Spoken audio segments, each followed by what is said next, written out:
Assalamualaikum warahmatullahi wabarakatuh. Terima kasih sudah mengklik video ini. Semoga Allah Subhanahu wa Ta'ala memberikan Anda rezeki yang berlimpah dan selamat datang di Narasi Dunia.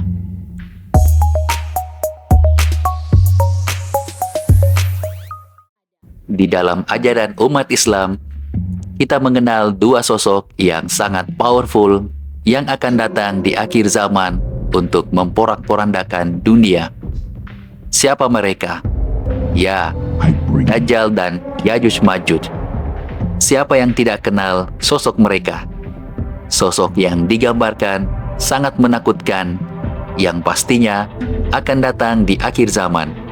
Mereka disebut-sebut di dalam berbagai kitab suci sebagai musuh terbesar manusia. Bayangkan, ada dua kekuatan besar yang dikenal sebagai simbol kehancuran dan kekacauan di akhir zaman. Bagaimana kalau Dajjal, si pembawa fitnah terbesar, bertarung melawan Yajuj Majuj, si pasukan perusak tanpa ampun? Siapa yang bakal menang? Ayo, kita bongkar teori dan cerita seru ini dengan gaya santai, tapi tetap dalam kerangka pengetahuan.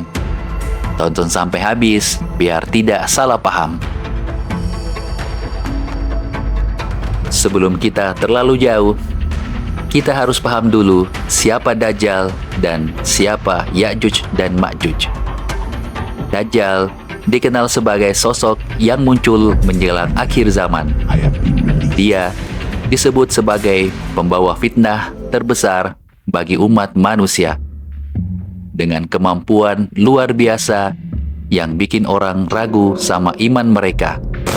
Dia bisa bikin hujan turun, hidupkan orang mati, dan menipu manusia dengan klaim kalau dia itu Tuhan. Kamu pasti akan tergoda untuk memujanya. Dajjal juga memiliki kemampuan menciptakan ilusi surga dan neraka palsu di kedua tangannya. Dajjal juga punya kemampuan bergerak dengan sangat cepat. Dia bisa menjelajahi dunia dalam sekejap. Tapi jangan salah, Dajjal ini tetap makhluk Allah yang ada batas kekuatannya. Dia klaim dirinya Tuhan, tapi menyembuhkan matanya saja dia tidak bisa. Di sisi lain, ada Yajuj dan Majuj yang digambarkan sebagai kaum yang brutal, liar, dan jumlahnya luar biasa banyak. Mereka dikenal sebagai pasukan penghancur yang bakal merusak bumi dengan segala cara setelah mereka berhasil keluar dari tembok yang mengurung mereka selama ribuan tahun. Tembok yang dibuat oleh Nabi Zulkarnain. Mereka ini bagaikan tsunami kehancuran. Tidak peduli siapapun di depan mereka, semua dilibas. Mereka disebut memiliki kemampuan menghancurkan dalam waktu sekejap. Yajuj Majuj mampu menghabiskan sumber daya alam dimanapun mereka berada. Diriwayatkan bahwa Yajuj Majuj memiliki tubuh yang sangat kuat. Mereka bisa menghancurkan benteng-benteng kokoh. Tidak ada teknologi atau persenjataan manusia yang bisa mengalahkan mereka. Bahkan Isa Al-Masih pun terdesak sampai ke puncak gunung. Nah, bagaimana jadinya kalau dua kekuatan besar ini bentrok? Mari kita kupas dari berbagai sudut pandang. Siapakah yang lebih kuat? Dajjal atau Yajuj dan Majuj? Dajjal punya kemampuan yang fokus pada manipulasi pikiran dan iman. Dia bisa mempengaruhi orang lewat fitnahnya. Orang yang lemah imannya bakal tergoda, bahkan terbuai sama keajaibannya. Dajjal juga bisa mengendalikan elemen. Dia bisa menciptakan badai besar yang bisa menyapu ratusan bala tentara. Dajjal juga mampu menciptakan gempa bumi dan menghidupkan lagi bala tentara yang mati. Tapi, kalau dilihat dari sisi fisik atau militer, Dajjal tidak dikenal sebagai sosok yang punya pasukan atau kekuatan militer besar. Dajjal lebih kayak mastermind yang main dengan otak orang, bikin mereka berantem sendiri. Jadi, kalau ngomongin kekuatan fisik, Dajjal bukan tipe petarung seperti gladiator.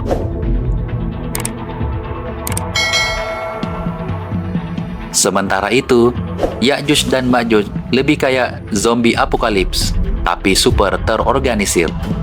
Mereka punya jumlah yang tidak masuk akal banyaknya. Disebut-sebut bisa meminum habis seluruh danau hingga kering. Mereka bukan cuma kuat secara fisik, tapi juga sangat destruktif. Mereka tidak peduli sama siapa lawannya. Pokoknya semua dihancurkan, baik itu laki-laki atau perempuan, anak-anak atau orang tua. Ya'juj Ma'juj adalah mesin penghancur yang bergerak. Mereka tidak butuh sihir atau tipu daya. Mereka hanya butuh jumlah dan kekuatan untuk melawan. Mereka akan terus menyerang dengan kekuatan fisik dan jumlah yang tidak ada habisnya. Diriwayatkan bahwa mereka terus menggali setelah dikurung oleh Nabi Zulkarnain tanpa henti. Bahkan ketika usaha mereka tampak sia-sia, mereka tidak pernah menyerah. Bayangkan kekuatannya yang terus menggali selama ribuan tahun tanpa lelah. Itu menunjukkan selain kuat secara fisik, mereka juga memiliki tekad yang luar biasa. Itulah gambaran kekuatan mereka berdua.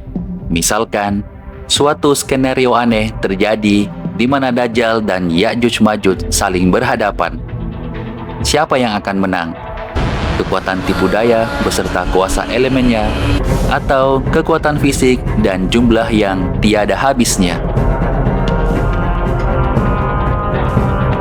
Kemungkinan pertama, Dajjal mungkin akan mencoba mempengaruhi pikiran Ya'juj dan Ma'juj. Dajjal akan mempermainkan pikiran mereka. Kalau digambarkan saat sekarang, kekuatan Dajjal seperti tukang hipnotis. Ya, seperti Dr. Xavier di film X-Men. Tapi, ini akan jadi tantangan besar. Kenapa? Karena Ya'juj dan Ma'juj digambarkan sebagai kaum yang tidak peduli sama hal-hal seperti iman atau akal sehat. Mereka cuma fokus pada penghancuran. Jadi, kemungkinan besar manipulasi Dajjal tidak efektif. Satu-satunya cara adalah penguasaan elemen. Pertanyaannya, apakah penguasaan elemen Dajjal unlimited power? Jika tidak, maka bisa ditebak siapa pemenangnya. Kemungkinan kedua, Ya'juj dan Ma'juj bisa jadi pemenang. Pertarungan ini murni soal fisik.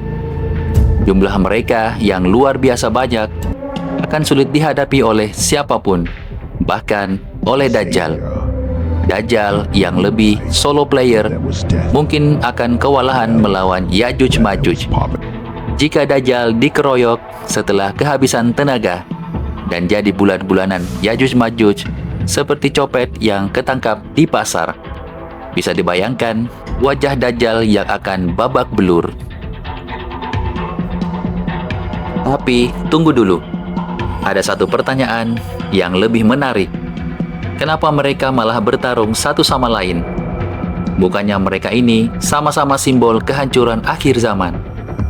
Apakah ini mungkin cuma bagian dari rencana Allah untuk menunjukkan kalau semua kekuatan duniawi sebesar apapun tetap tidak bisa melawan kehendaknya? Kalau kita lihat dari perspektif agama, baik Dajjal maupun Ya'juj dan Ma'juj sebenarnya cuma pion dalam skenario besar akhir zaman yang sudah Allah tentukan. Keduanya muncul sebagai ujian besar untuk umat manusia. Ya'juj dan Ma'juj baru muncul setelah Dajjal dikalahkan oleh Nabi Isa. Jadi, secara timeline, kemungkinan besar mereka tidak akan ketemu apalagi bertarung. Tapi, kalau skenario ini sekedar untuk bahan diskusi, ya sah-sah saja buat kita bahas. Jadi, apa kesimpulannya? Kalau Dajjal dan Ya'juj Ma'juj bertarung, Ya'juj dan Ma'juj mungkin akan menang di atas kertas karena jumlah dan kekuatan mereka. Tapi ingat, ini semua hanya spekulasi. Yang penting dari cerita ini adalah pelajaran yang bisa kita ambil di akhir zaman. Iman dan ketakwaan kita akan dikuji habis-habisan. Apakah kita bisa tetap teguh menghadapi fitnah dan kekacauan? Itu pertanyaan yang sebenarnya harus kita jawab. Semoga pembahasan ini bikin kita makin paham dan waspada. Jangan lupa share pendapat kalian di kolom komentar. Terima kasih sudah menonton. Ingat, cerita-cerita akhir zaman ini bukan untuk menakut-nakuti, tapi buat jadi pengingat supaya kita tetap siap dan dekat sama Allah. Sampai ketemu lagi. Jangan lupa subscribe, like, dan komen. Salam narasi dunia.